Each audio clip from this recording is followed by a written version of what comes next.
This is a seated dumbbell shoulder press. I'm performing this exercise on a bench with a very high incline. You're probably used to seeing people do this with a vertical bench or a bench that's perpendicular to the ground, but I actually like to mix it up and do a high incline bench angle from time to time. It's not necessarily better or worse, it just allows for a different feel. So if you struggle with overhead shoulder mobility, having the bench on a high incline angle can be a really good solution. Unlike a standing overhead military press or the same version of this exercise but on a vertical bench, there is slightly less of a demand for overhead range of motion.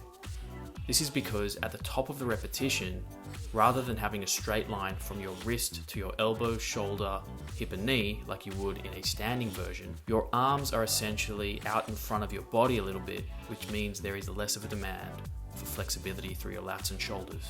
At the start of the repetition, or at the bottom of the rep, I like to have my dumbbells in a neutral position with my elbows facing forward. Then as I start to press overhead, the dumbbells rotate so that my palms are eventually facing forward.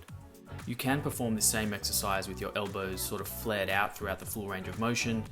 However, I find this to be a healthier and safer technique for the shoulder joint in particular, and it really gives me a great stimulus in my deltoids.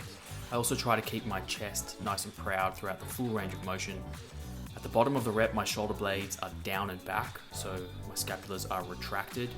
But as I press overhead, I allow my scapulars to elevate or essentially shrug up so that I can involve some upper traps as well.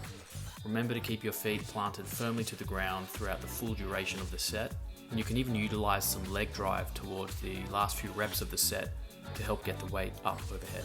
Remember to focus on full range of motion, especially in the stretched position, which is at the bottom of the repetition.